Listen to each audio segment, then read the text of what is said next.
Alors, pour créer des animations dans InDesign, vous aurez besoin de trois palettes essentielles, qui sont la palette animation, la palette minutage et la palette aperçu de l'interaction pour vérifier votre animation. Alors, toutes ces palettes, hein, se trouvent dans le menu Fenêtre et dans Objets interactifs, et vous trouverez toutes ces palettes à cet endroit. Alors, en général, on crée d'abord les animations et ensuite on s'occupe du minutage, c'est-à-dire l'organisation des séquences, hein, l'ordre dans lequel arrivent vos animations. Alors, pour faire une animation, c'est assez simple. Vous sélectionnez l'objet et ensuite vous allez dans Animation, Animation prédéfinie, et vous avez tout un tas de presets ici qui vous permettent de choisir le type d'animation que vous voulez. Donc je choisis par exemple entrée rapide par la gauche ici.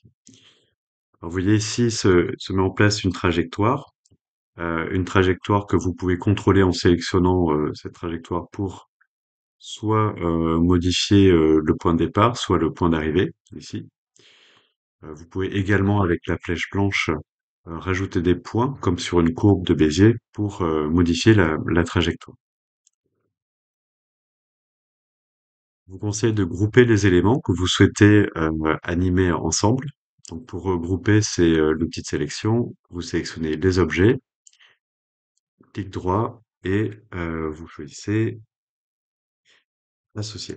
Voilà. Donc je vais faire ça pour la navigation ici et pour les points bleus ici. Alors vous pouvez revenir sur l'animation. Simplement ici pour l'annuler, je vais choisir 100. Donc ça annule l'animation et je vais choisir un autre preset. Entrée rapide par le haut, ici. Voilà, donc on a changé la trajectoire. Je vais utiliser celui-ci. Je vais faire une entrée rapide par la gauche. Et ce groupe-là, je vais le faire arriver par la droite.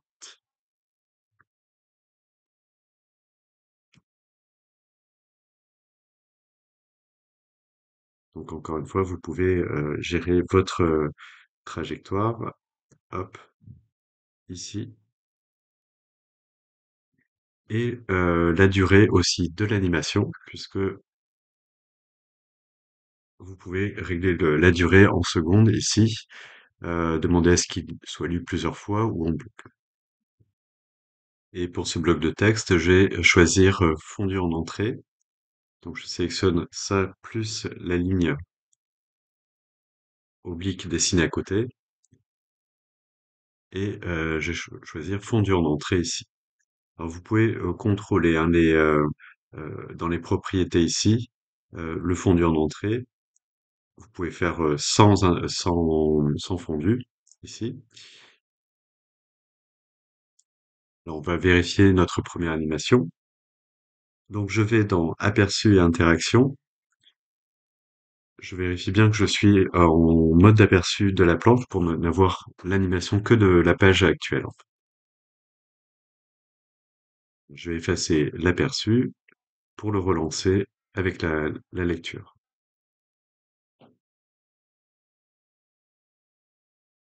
On note que les animations arrivent les unes après les autres.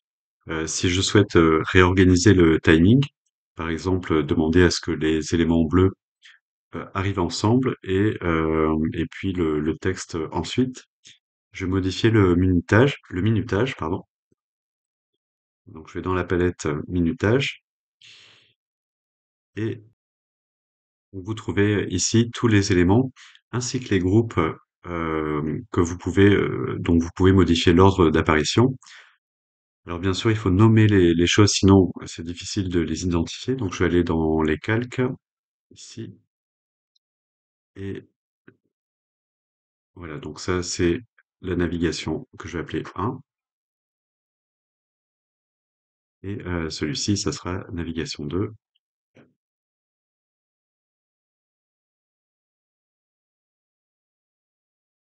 Donc, par exemple, j'aimerais que les icônes de navigation apparaissent en premier et j'aimerais qu'elles apparaissent ensemble. Donc, ce que je vais faire, je vais déjà les déplacer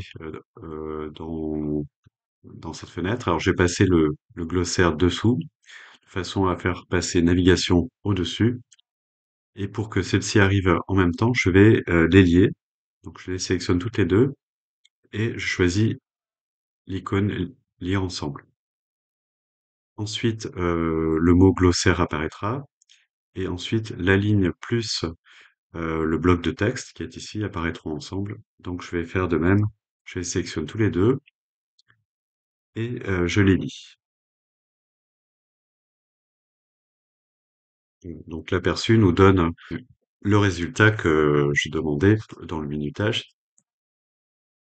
Alors maintenant, j'aimerais que le bloc de texte semble sortir de cette ligne-là en arrivant par la gauche. Donc pour faire ça, je vais le sélectionner et je vais changer d'animation. Et cette fois-ci, je vais choisir entrée rapide par la gauche.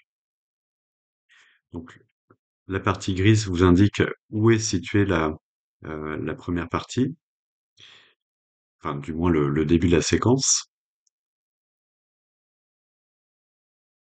Donc je vais contrôler sa trajectoire avec la flèche noire. Je vais l'éloigner un peu. Alors pour voir ça, c'est ce qu'on appelle la doublure. Voilà. Donc la doublure, c'est l'état initial de l'élément.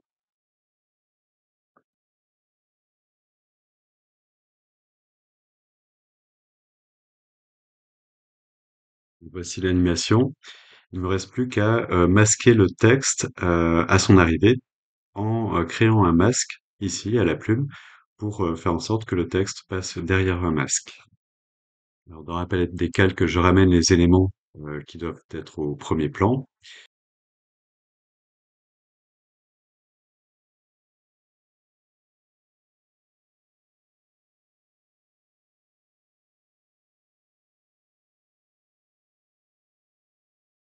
J'ajuste au trait avec l'outil de sélection directe et je vais mettre la couleur blanche pour la confondre avec le fond.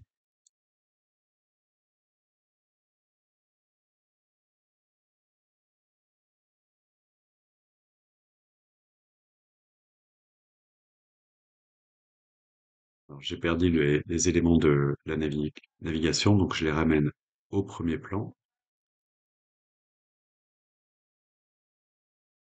Donc le polygone doit être juste au-dessus du texte. Alors par défaut, les animations arrivent au chargement de la page.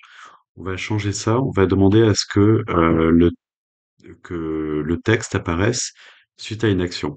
Donc on va utiliser un bouton déclencheur ici qui va amener l'animation de typographie, enfin du bloc de texte typographie.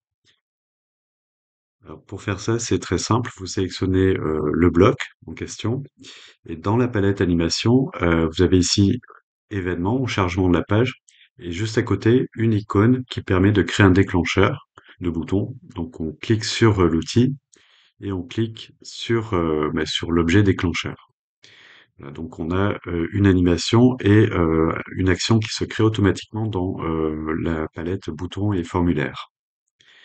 Alors attention, il faudra dans la palette animation juste modifier une petite chose puisqu'il va continuer à utiliser le chargement de la page ici. Donc dans la palette animation, vous décochez au chargement de la page pour que seul à l'événement du bouton soit pris en compte lors de l'animation. Donc on va vérifier ça de suite. Dans l'aperçu de l'interaction, je relance la page. Voilà, donc là pour déclencher maintenant mon animation, je clique tout simplement sur le bouton.